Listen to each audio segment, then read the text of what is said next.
اگر آپ اپنا کمرہ بند کر کے باہر چلے جائیں اور چند مہینوں کے بعد واپس آ کر اسے کھولیں تو ہر طرف اتنی گرد پڑی ہوئی ہوگی کہ جب تک آپ اسے صاف نہ کر لیں آپ اس کمرے میں بیٹھنا پسند نہ کریں گے۔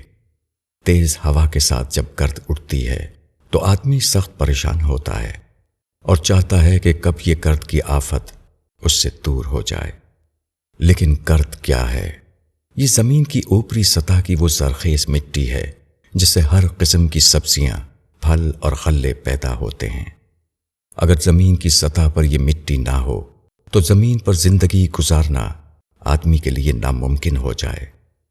پھر یہی گرد ہے جو فضا میں کثافت پیدا کرتی ہے، جس کی وجہ سے پانی کے بخارات بادل کی صورت اختیار کرتے ہیں اور بوند بوند کر کے زمین پر برستے ہیں۔ زمین کی اوپری فضا میں گرد نہ ہو تو بارش کا عمل ختم ہو جائے۔ سورج نکلنے اور ڈوبنے کے وقت جو رنگین شفق آسمانوں کے کناروں پر دکھائی دیتی ہے وہ بھی فضا میں اسی گرد کی موجودگی کی وجہ سے ہے۔ گرد ہمارے لیے ایک مفید مادہ بھی ہے اور ہماری دنیا کو خوش منظر بنانے کا ذریعہ بھی۔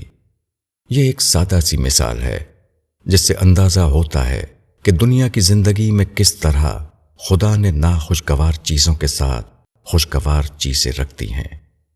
جس طرح پھول کے ساتھ کانٹا ہوتا ہے اسی طرح زندگی میں پسندیدہ چیزوں کے ساتھ ناپسندیدہ چیزوں کا جوڑا بھی لگا ہوا ہے۔ اب جب کہ خود قدرت نے پھول اور کانٹے کو ایک ساتھ پیدا کیا ہے تو ہمارے لیے اس کے سوا چارہ نہیں کہ ہم اس کے ساتھ نباہ کی صورت پیدا کریں۔ موجودہ دنیا میں اس کے سوا کچھ اور ہونا ممکن نہیں۔ دوسروں کی شکایت کرنا صرف اپنے وقت کو ضائع کرنا ہے۔ یہ دنیا اس ڈھنگ پر بنائی گئی ہے کہ یہاں لازماً شکایت کے مواقع آئیں گے۔